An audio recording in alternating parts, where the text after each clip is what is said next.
Before we start, just a quick reminder to hit that subscribe button. Only 2% are subscribed. At 1,000 subscribers, I'll be posting a special video. My hand clamped onto my stepdaughter's wrist before I even thought. Her laugh was still hanging in the air, sharp and proud. Noah's wheels stopped moving, like his body hit a wall. My wife's fork hovered halfway to her mouth, stuck there. I'm Mark 36, and I wish I could redo that second. Because grabbing her was a line I never wanted to cross. But I heard the word she used for my kid. And my brain went hot then blank. Noah kept his eyes down and folded into himself. He does that thing where he goes quiet on purpose. My stepdaughter leaned closer to him anyway, like a dare. Say it again, I snapped, voice shaking too much. She stared at me and rolled her shoulder under my grip. Her face stayed calm, almost bored, like I was slow. You heard me, she muttered, mouth barely moving. My wife finally blinked, like the room restarted. I let go fast, like her skin burned me. Noah's hands tightened on his lap, knuckles pale. My stepdaughter smiled at that, just a quick flash. That tiny grin hit me worse than the insult. You apologize now, I pointed at Noah without looking. My finger trembled, which made me feel stupid. She looked at my wife instead of him, waiting. My wife swallowed and didn't move, and I felt it. Noah whispered, "It's okay, Dad." He tried to make it sound casual, like a weather report. I wanted to scream at him for protecting her feelings. I didn't, I just stared at my plate like it mattered. My stepdaughter tapped her nails on the table, slow. The sound was small, but it controlled the room. You want a performance? Her eyebrows lifted, sweet fake. That word performance made my throat tighten. Don't do that, my voice came out lower than planned. She tilted her head, acting confused on purpose. Noah shifted his chair back an inch, quiet retreat. The wheels squeaked and she snorted at the noise. My wife finally moved, too late, hands up like a referee. Can we not do this tonight? Her eyes darted everywhere. Not at Noah though, not at his face. That miss was loud, even with no sound. I pushed my chair back, legs scraping the floor. Noah flinched at the scrape like he expected worse. That reaction put a nail in me. Because it meant he had learned my anger was dangerous. I forced myself to sit again, breathing hard. I kept my palms flat on the table to behave. My stepdaughter watched my hands, then my eyes. She looked pleased, like she had a remote control. You're not scared of me, I told her, and hated it. It sounded like a challenge, not a boundary. She shrugged and glanced at Noah's chair like it was trash. Then she smiled again, smaller this time, more private. Noah tried to move his chair away from the table. His wheels caught the edge of the rug and stalled. He frowned at his hands, not at her. She leaned forward and whispered something I couldn't hear. No, I shot up so fast my chair tipped back. My wife grabbed my arm, fingers digging in. Sit down, she hissed, eyes wide with fear. Fear of me, not her, and that twisted everything. My stepdaughter lifted both palms like she was innocent. I didn't do anything, her voice turned light and airy. Noah's face went stiff, like he was bracing. That bracing told me she absolutely did something. What did you say to him? I stepped closer. My wife pulled harder and my shoulder jerked back. Noah stared at the floor and shook his head once. It was a tiny shake, like a warning. Tell him, I pushed, because I'm stubborn like that. Noah's lips parted, then closed, then parted again. My stepdaughter's eyes stayed on him, calm threat. And Noah went quiet, like someone pressed mute. That silence made my temper flip into panic. I looked at my wife for help, a lifeline, anything. She looked away, like if she didn't see it, it wasn't real. I felt something heavy settle in my chest. My stepdaughter stood and slid her chair back slow. She didn't rush, she didn't need to. Are we done? Her tone was almost polite. She waited for permission, like she owned the room. I tried to keep my voice steady and failed. You don't talk to him like that again. She stared at me, then nodded once, lazy and sure. It wasn't agreement, it was a promise of later. My wife followed her with her eyes as she walked off. I watched Noah instead because he couldn't follow anything. He kept his hands locked together, tight and small. Like holding himself together was a full-time job. I lowered my voice and leaned toward him. Hey, look at me, my words came out soft, shaky. Noah didn't lift his head, not even a little. That hurt more than the laugh did. I'm fine, Noah murmured like he was trained. He tried to smile, but it slipped off fast. I wanted to ask what she whispered right then, but his shoulders were already climbing and I backed off. My wife came back to the table slower now. She stared at her plate like it had answers. "You scared her," she muttered, not meeting my eyes. That sentence landed like a slap. I laughed once short and ugly, then stopped. "Scared her?" My voice cracked on the second word. My wife pressed her lips tight like she regretted it. Then she added, "You grabbed her and I had nothing." I nodded like I was agreeing because I sort of was. "Yeah, I grabbed her and I hate that I did. But I heard my kid get mocked in his own chair." And my wife acted like that part was background noise. Noah shifted again and finally looked up at me. His eyes were wet, but he wouldn't let it fall. He gave me the smallest shake of his head. Like, "Please do not make this worse." I swallowed hard and forced my hands to unclench. I told myself to be the adult, to be steady. My wife started talking about school tomorrow like a reset. And my stepdaughter laughed upstairs, faint and victorious.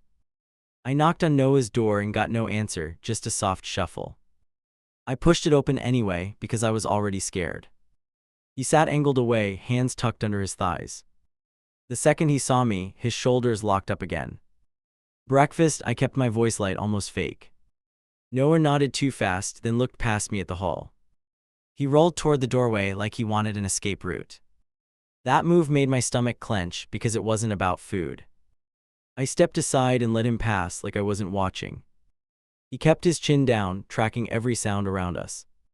When a floorboard creaked, he jumped like it was a slap. I hated myself for noticing that late.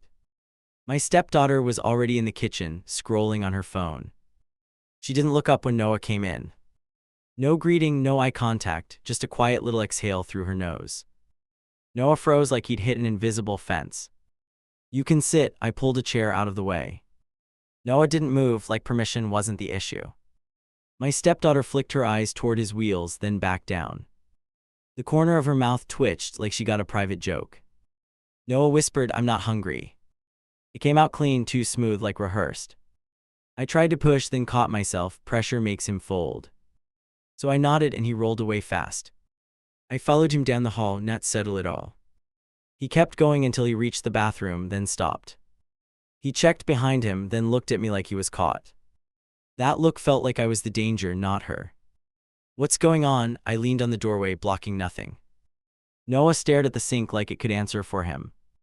His mouth moved, then stopped, like the words got stuck. Then he shrugged with one shoulder, small and tired. "I'm fine." He tried the same line again, too quick.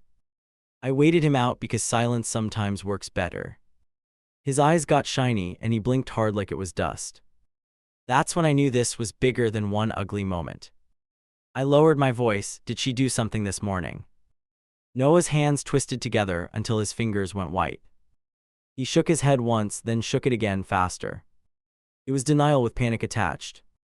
"You can tell me." I hated how desperate I sounded. Noah swallowed and whispered, "It's not worth it." Not worth it, like he'd already tested the outcome. I wanted to ask who taught him that. My stepdaughter's door clicked open down the hall, slow and loud. Noah's head snapped toward it like a reflex. I turned just in time to see her lean out and scan us.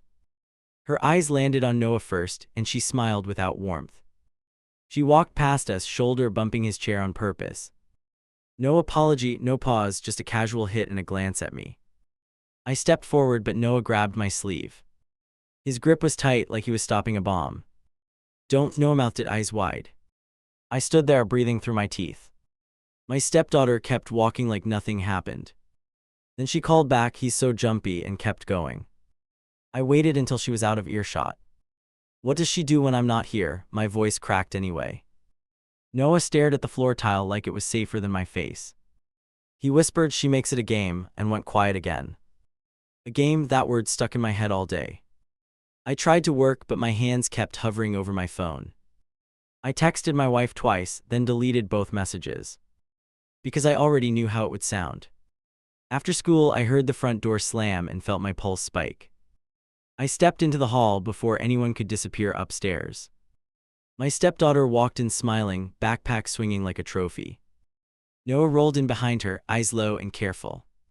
She stopped right beside him and whispered fast, close to his ear. Noah's face went blank in a way that scared me. I took one step and she turned with innocent eyes. What? She asked like I was imagining things. Repeat it, my voice came out sharp and I hated that. She lifted her eyebrows and shrugged like I was being dramatic. Noah's hands went rigid on his armrests, knuckles tight. Then he forced a tiny laugh that sounded like pain. I didn't get the whisper, I got the effect. Noah rolled away toward his room, fast and silent. My stepdaughter watched him go, then looked at me with a dare. That look told me she was counting on my restraint. I waited until she went upstairs, then I went to Noah's room. I knocked once and pushed in because I couldn't handle distance. Noah had his tablet in his lap, screen dimmed too quickly. He tried to angle it away, and that was my first real clue. Let me see, I kept it calm, even as my chest pounded. Noah shook his head, then shook it again like a plea. It's nothing, his voice went thin at the end. That word nothing felt like a trap. I sat on the edge of his bed and didn't reach for it. I let the silence stretch until he couldn't carry it alone. Noah's eyes watered and he wiped them hard with his sleeve. Then he slid the tablet toward me like it weighed a ton. My fingers hovered over the screen and I almost backed off. You know that moment when you fear what you'll confirm? I unlocked it and saw a chat thread already open. The first line was his name, spelled wrong on purpose. There were emojis of wheels and broken signs, tossed around like jokes.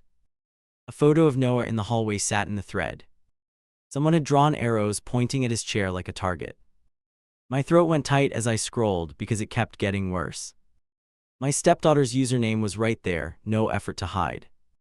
She wasn't just watching, she was steering it. She typed short lines, then reacted with laughing emojis. And every time the others followed her lead. Noah's messages were tiny, polite, careful.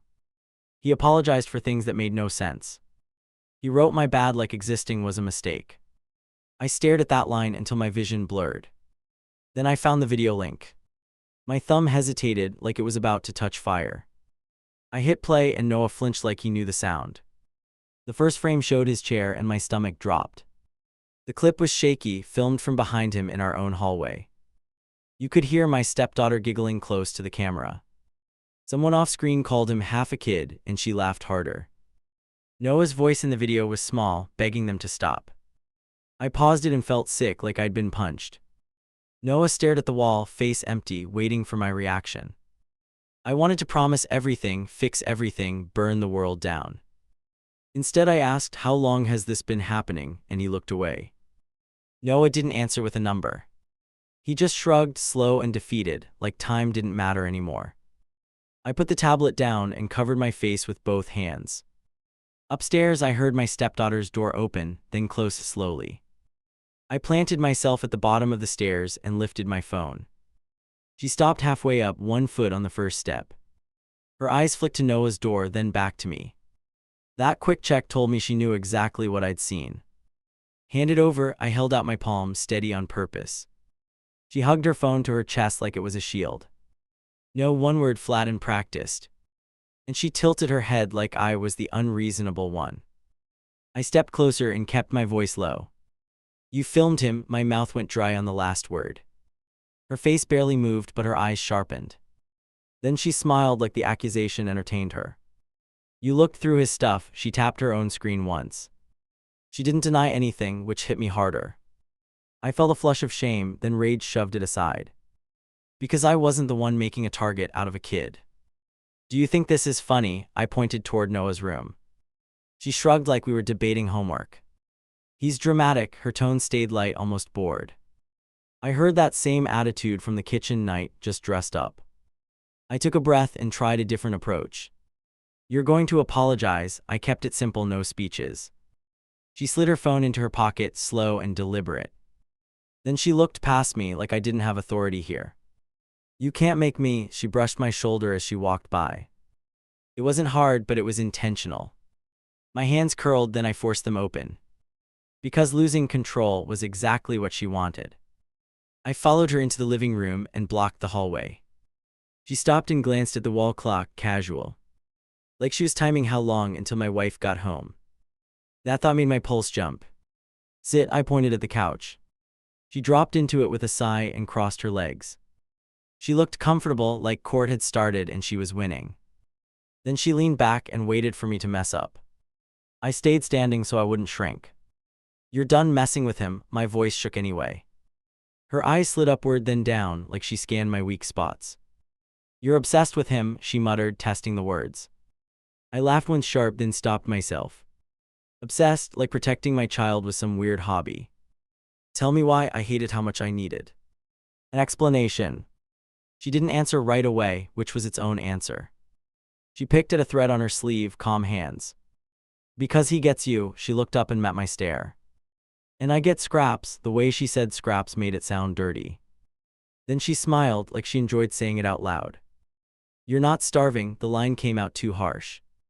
Her face hardened for half a second, then softened again.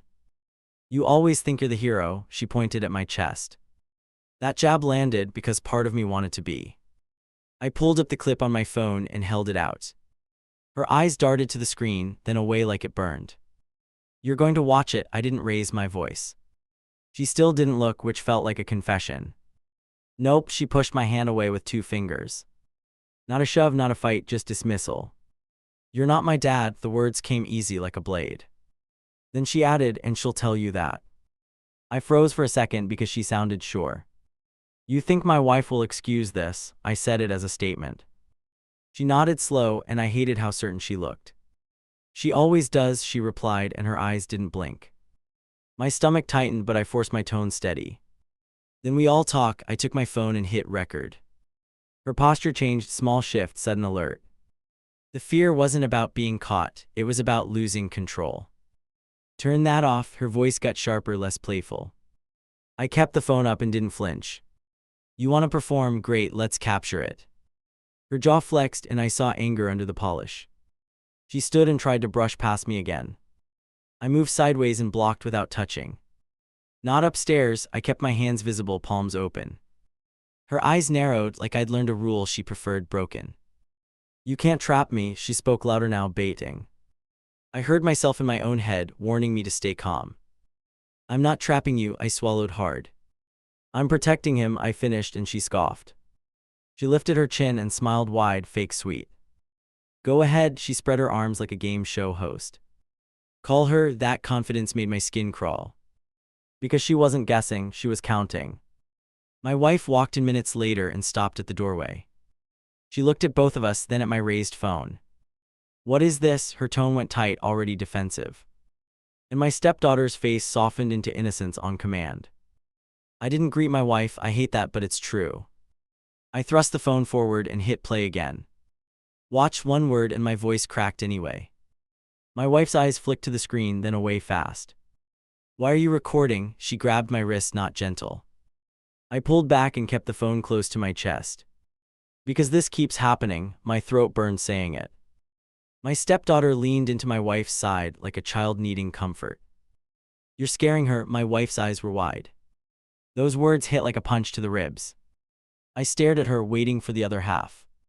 Waiting for her to mention Noah. She didn't. "Noah is the one being targeted." I pointed down the hall. My wife's lips parted, then pressed together. "He's sensitive." She chose that word like it solved everything. My stepdaughter's eyes flashed toward me, quick victory. I stepped closer to my wife, still not touching. "Sensitive doesn't explain cruelty." My voice came out low and hard. My wife flinched at my tone, not my point. And that flinch made me feel like a stranger in my own home. My stepdaughter spoke up, voice small and shaky. "He hates me." She blinked fast, like tears were coming. My wife wrapped an arm around her without thinking. That automatic hug told me where the default loyalty lived. I wanted to shout that the tears were an act. Instead, I tried to keep my words clean. "She's been filming him." I held my phone out again. My wife shook her head before she even looked. "She's acting out." My wife rubbed her forehead, exhausted. "She's stressed." Another excuse dropped like a blanket. I waited for her to ask what Noah felt. She asked, "Why did you invade his privacy?" That question flipped my anger into disbelief. "You care more about my method than the harm." I said it flat. My wife stared at me like I'd insulted her. My stepdaughter watched both of us, calm and calculating. My wife's voice rose, then caught. "You don't understand what she's going through." I almost laughed again, but it came out as a harsh breath. What about what he's going through? I shot back and silence dropped. My stepdaughter broke the silence with a quiet sniff. I was joking, she wiped at her eyes without smearing anything. My wife nodded like that closed the case. Then my stepdaughter added, he wants you to hate me, and my wife stiffened. Noah's door creaked open behind us, barely. He didn't roll out, he just stood in the doorway frame with his chair. His eyes moved from my wife to his stepsister, then down. And my stepdaughter smiled at him, small and sharp. My wife turned and forced a bright voice. Sweetie, go relax, she gestured like this was adult business. Noah's hands tightened on his wheels, then loosened. He backed away without a word, and that retreat gutted me. I rounded on my wife, quieter now. You saw him, my voice sounded raw even to me. My wife blinked fast, then looked at the floor. He's fine, she muttered, and I felt my patience snap. No, I shook my head, slow, controlled. He's adapting, the words tasted bitter as I spoke them. He's shrinking, my wife flinched again like I was attacking her. My stepdaughter watched that flinch and leaned in closer to her. My wife crossed her arms and set her jaw. You're making this bigger, she tried to sound firm. I nodded once because she wasn't wrong in one way. I was making it bigger because small was killing him. I pointed toward the hallway. I want your phone, I kept my eyes on my stepdaughter. She didn't move, she didn't even blink. My wife stepped between us like a shield, and my heart sank. You don't get to demand things from her, my wife lifted her chin. I stared at her, stunned by the certainty. My stepdaughter's mouth curved, almost invisible. Then my wife added, you need to calm down, and I realized the room had flipped. I lowered my phone and felt my hands shaking. Sincerity time, I didn't know what move was safe anymore. If I pushed harder, I became the villain she wanted. If I backed off, Noah stayed alone with her. My stepdaughter glanced toward the stairs, then back to me. See, she spoke softly like she was teaching me. My wife didn't correct her, she just stood there tense and loyal. And in that moment, I understood this wasn't a kid problem anymore. Noah's chair jolted sideways near the driveway and I lunged. My hand hit the back bar just in time. One wheel dragged like it wanted to fold under him. Noah went stiff, then forced a breath through clenched teeth, quiet panic. I crouched fast and checked the wheel by touch. The tire felt fine, but the frame had a weird wobble. Noah tried to joke, then stopped mid-word. His eyes flicked to the front door like someone might be watching. Don't move, I held the chair steady and scanned the ground. No bolt, no washer, nothing obvious where it should be. Noah's fingers gripped the armrest like a vice. That grip told me he expected this kind of thing. I got him back inside without making it dramatic. I kept my voice even, like I wasn't rattled. Noah stared straight ahead, jaw locked. When we crossed the hallway, he whispered, please don't start a fight. I told him I wasn't looking for a fight. That was a lie, or at least half one. My brain was already replaying every accident I dismissed. And now I had a new question that wouldn't shut up. I rolled him into his room and shut the door behind us. Noah flinched at the click like it was a signal. I hated that reaction more than anything. Show me the wheel again, I said, and he nodded once. I checked the hardware point by point, hands steady on purpose. One spot was empty where a piece should have been. Noah watched my face like he was reading a verdict. Then he whispered, it's not the first time, and looked away. My throat went tight, but I didn't push him yet. I stood up and forced my shoulders down. I asked, where did you last feel it slip? He lifted a shaky finger toward the hallway, toward her space. I walked out and kept my steps quiet. I didn't want her hearing me coming. That thought made me feel gross, like a spy in my own place. Still, I moved toward her room with my hands already clenched. Her door was cracked, just enough to see a sliver inside. I knocked once anyway, because I'm not trying to be that guy. Open up, my voice stayed flat and controlled. Her answer came fast, I'm busy, like that settled it. I pushed the door wider and stopped in the frame. She sat at her desk, phone in one hand. She didn't jump, she didn't even blink. Her calm landed like an insult. What did you do to his chair? I kept my hands visible. She leaned back and looked me up and down, slow. I didn't touch it, her tone was light, almost amused. Then she glanced at the floor beside her desk, too quick to be nothing. I followed her glance and saw a small metal piece near her shoe. Not hidden, not even tucked away. It sat there like proof she wanted me to find. My chest went hot as I bent down.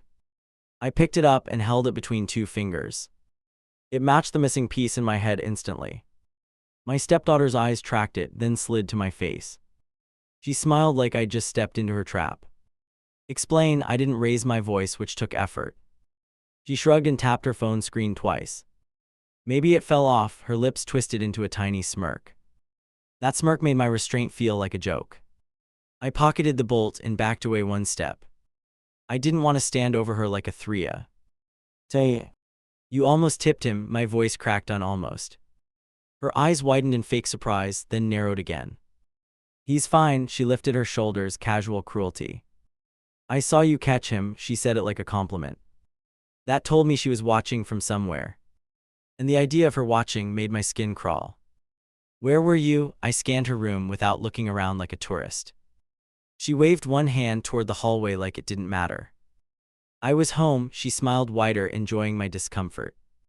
Then she added, you're getting paranoid, like it was a diagnosis. I stepped back into the hall and shut her door. My hands shook so hard I had to press them to my thighs. I stood there listening for any movement behind it. Nothing, which somehow felt worse. I walked straight to my wife and held the bolt out.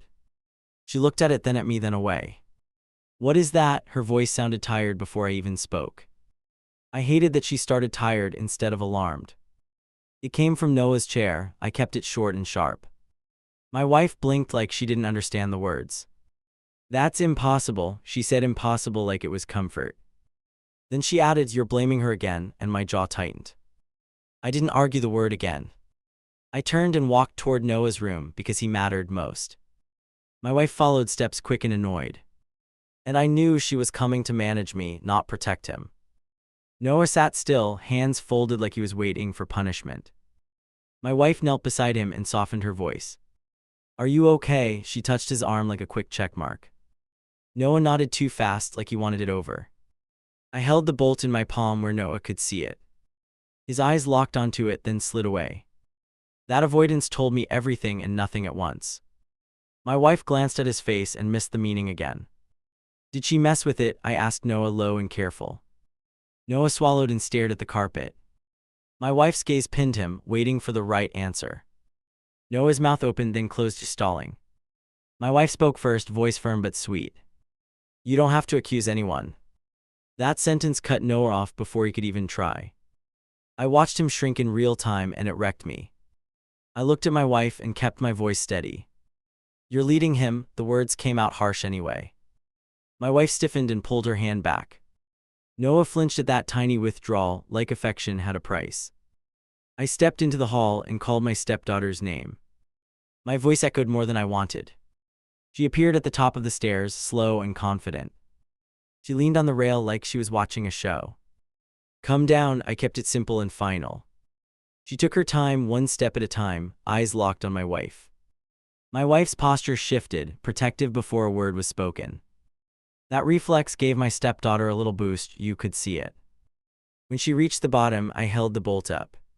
She tilted her head and let out a quiet laugh. My wife snapped stop, but the laugh had already landed.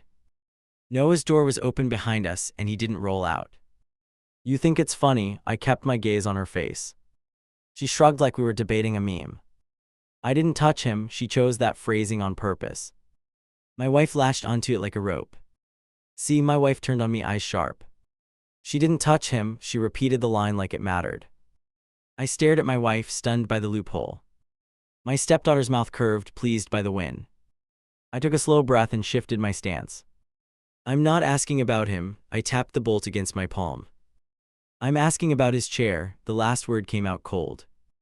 My stepdaughter's eyes flicked toward Noah's doorway again, a tell. My wife stepped between us, like a wall with a heartbeat. You're escalating, her voice rose then shook. I wanted to scream that I wasn't escalating, I was reacting. Instead I said move, and my wife didn't. My stepdaughter used that moment and stepped closer to my wife. She spoke softly, like a secret meant to sting me. You can't make her pick you. My wife's face tightened and I saw her fighting herself. I heard Noah's wheels squeak behind us, faint and hesitant. He rolled just into view, then stopped short. His eyes stayed down, but his presence changed the room. My stepdaughter's gaze slid to him like a blade. Noah, I kept my voice gentle because he looked trapped. My wife turned and forced a bright smile. Sweetie, go relax, she waved him away again. Noah's shoulders dipped and he started to back up. Wait, I said it fast and Noah froze mid-turn. My wife shot me a warning look. That look told me she thought I'd break something. I was already breaking, just quietly. I faced my stepdaughter and kept my tone flat. You took the bolt, I didn't phrase it like a question. She stared at me, then rolled her eyes like I was slow. Prove it, she whispered, and my wife swallowed hard. I lifted my phone and opened the chat screenshot. I didn't shove it in anyone's face this time. I just held it where my wife could choose to look. My wife glanced for 1 second, then looked away like it hurt. I can't do this, my wife rubbed her forehead, voice shaking. We're a family, she said, family like it was a spell. My stepdaughter pressed close to her side, playing comfort. Noah watched the floor like it was safer than love. My stepdaughter's voice shifted, sharper now. You want the truth, she looked straight at Noah this time. He didn't move, but his breathing sped up. Then she smiled and said, you stole him, and my wife froze. I felt my face heat, then go numb. No one stole anyone, my voice came out too tight. My stepdaughter scoffed and flicked her hair back, impatient. You act like he's the only kid here, she snapped louder. My wife flinched at the volume, not the cruelty. Stop, my wife tried to sound firm, but it came out weak. My stepdaughter didn't stop, she leaned forward instead. Tell him to send me away, she dared Noah, and he went pale. Noah's fingers dug into his armrests and he shook his head fast. I don't want trouble, his voice was barely there. My stepdaughter laughed once, short and sharp. You always say that, she shot back, and Noah blinked hard. I stepped between them without touching either. That's enough, my voice came out low and steady at last. My stepdaughter's eyes flashed, angry now that I blocked her line. My wife grabbed my arm again, reflex like I might explode. My stepdaughter pointed at me, voice trembling with rage. My dad told me you'd do this. That line landed like a brick I didn't see coming. My wife's grip tightened and her eyes widened, new fear. What did he tell you? I asked, and my throat burned. My stepdaughter's smile returned, thin and mean. He said you'd choose him every time, she jerked her chin at Noah. And you do, she added, and my wife went rigid. My wife shook her head, fast and frantic. He wouldn't say that, she sounded like she needed it to be true. My stepdaughter laughed again, and this time it wasn't cute. I've got messages, she said, and my wife's face drained.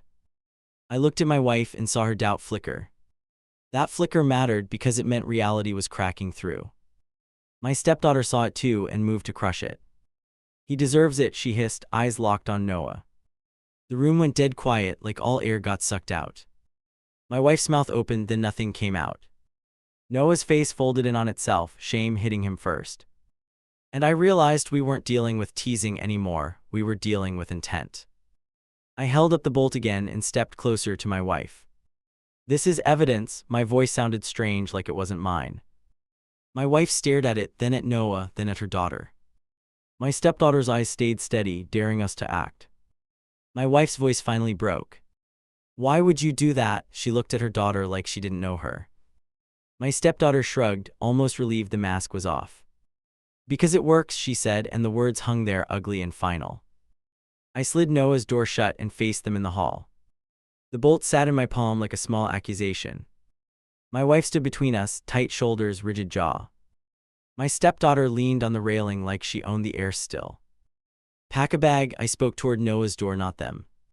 My wife's head snapped around like I'd cursed. We are not doing that, her voice shook with anger. My stepdaughter's mouth curved like she'd been waiting for this. I didn't argue the words, I moved. I walked into Noah's room and kept my hands low. Only essentials, my voice went soft, almost pleading. Noah stared at me like leaving meant he failed again. He rolled toward his closet and stopped halfway. You're mad at me, his eyes went wide then dropped. I shook my head fast and crouched to his level. I'm mad at the situation, even that sounded weak to me. My wife appeared in the doorway and blocked it with her body. Don't drag him into your spiral, her tone went sharp. I felt my face heat, then I forced it back down. Because if I snapped, I handed them the story they wanted. My stepdaughter wandered behind her mother and sighed loudly. I told you he'd freak out, she said it like a report. Noah's hands locked on his armrests, nails digging in. I watched him shrink and I decided I was done negotiating today. I pulled my phone out and hit speaker without warning. I called her dad because she kept invoking him. My wife's eyes widened like I detonated something. My stepdaughter finally stopped looking bored interesting. He answered on the third ring with a lazy hello. I didn't greet him, I went straight to it. Your daughter sabotaged a wheelchair, my voice stayed flat. There was a pause, then a snort like I was hilarious somehow. Stop being dramatic, his tone was casual and cruel. She's pushing B. Uttons, he sounded proud of that. My wife whispered, please don't, like I was embarrassing her. Noah stared at the floor like he wanted to vanish right then. I held the phone out so everyone could hear him clearly. Tell her to stop, my words came out clipped and ugly. He chuckled and replied, or what, you'll play hero again. That line hit my wife like a slap, she went still. My stepdaughter's eyes flicked toward her mom, quick check. Her mom didn't move, like she couldn't breathe. The dad's voice kept rolling, smug and smooth. Kids toughen up when you quit babying them, and I saw her flinch. My wife grabbed for the phone, but I stepped back. You told her to do this, I said it straight into the speaker. There was another pause, then a slow exhale. I told her to protect herself, his voice dropped, colder, calculated. My stepdaughter cut in, suddenly bright. Dad, stop, her hands fluttered like panic. The word stop sounded real for the first time. Noah looked up at that, confused and tense, watching. My wife's voice cracked, what did you mean, protect herself? Her eyes were locked on the phone like it was poison. Her ex spoke like he'd rehearsed it. From being replaced, he said replaced like it was a fact, not fear. My stepdaughter jumped down the stairs 2 at a time. Mom, hang up, she reached for the phone again. I held it high, not taunting, just refusing. She froze, then her face twisted into rage raw. Give it, her voice went sharp and flat. My wife stepped between us again, reflex like a habit. Enough, my wife aimed it at me, not her daughter. And that choice told me exactly what I needed to know finally. I ended the call and slipped the phone into my pocket. My wife's chest rose and fell fast like she'd run. My stepdaughter stared at me and smiled, thin and mean. See, she mouthed it, and my wife pretended not to notice again. I turned back to Noah and lifted my hands slowly. Shoes, I nodded toward his feet, simple instruction. He moved like his joints were locked, stiff and careful. My wife watched him like he was a prop in our fight, not a kid. My stepdaughter stepped closer to Noah's chair and leaned in. You made him leave, her voice was low, aimed like a dart. Noah's face drained and his lips trembled once. I saw his breath hitch and my vision narrowed. Back up, my voice dropped into something I didn't recognize. She lifted both palms, innocent theater, then tilted her head. I didn't touch him, she used the loophole again, bold. My wife grabbed my forearm like she expected violence right there. I yanked my arm free, but I didn't swing. Sincere moment, I wanted to, and that scares me now. I forced my hands to open, fingers spread. Then I pointed toward the stairs and said, you're leaving tonight, and meant it. My wife gasped like I'd committed a crime. You can't kick her out, her voice shot upward. My stepdaughter's eyes lit up like this was the prize. She whispered, make him choose, and my wife stiffened, caught. I stared at my wife and didn't blink. I already chose, the words came out steady, almost calm. My wife shook her head hard, tears starting, rage behind them. You're tearing us apart, she snapped, and I felt guilty anyway. Noah made a small sound behind me, half sob, half breath. I'll be good, his voice was tiny, desperate to fix it. That broke something in my chest, sharp and final. Because he was bargaining for basic safety in his own home. I crouched beside him and kept my voice low. You don't earn respect, I swallowed, throat burning. You don't earn safety, my words came out rough. Noah nodded like he wanted to believe me, but didn't. I grabbed a duffel from the closet and unzipped it fast. Noah pointed at what he wanted, simple and quick. My wife hovered in the doorway, hands shaking, mouth open. My stepdaughter watched like a referee waiting for her win. You're being dramatic, my wife tried that line again. I looked at her and felt my temper spike, then sink. It was sabotage, I kept my voice quiet, almost dead. My wife flinched at the word, like it made it real, too real. My stepdaughter suddenly laughed, loud and sharp. "You're going to run," she said, run like an insult. I zipped the bag and stood, shoulders tight. "Call it what you want." My voice stayed flat because I was done. My wife reached for my hand and I pulled away. "Please," one word, raw and shaky. "I'll fix it," she said, fix like it was a weekend project. I looked past her at my stepdaughter and pictured Noah tipping again. I rolled Noah toward the front door and kept my pace steady. My wife followed, crying hard now, voice breaking into fragments. My stepdaughter hung back, then drifted closer behind her mother. She was smiling again, small and satisfied, like she'd won custody. At the threshold, my wife grabbed my sleeve and held tight. "Just sleep on it," her eyes were wide, pleading. I shook my head once, slow and firm. "If I wait, something worse happens," I said, and I meant every word. Noah hesitated at the doorway, then looked up at me. "What if she gets mad?" His voice cracked on mad. I swallowed hard and forced a steady nod. "Then she can be mad at me," I told him, because I could take it. My wife stood in the doorway as I loaded Noah into the car. She kept wiping her face like it would change the outcome. My stepdaughter appeared behind her and leaned into the frame. She mouthed the same word again, "see," and my wife still didn't turn. I drove away with the bolts in my pocket and my hands shaking. Noah stared out the window and didn't speak for a long time. I kept replaying the kitchen night, the hallway clip, the near tip. And I wondered what she would try next, now that she knew it worked.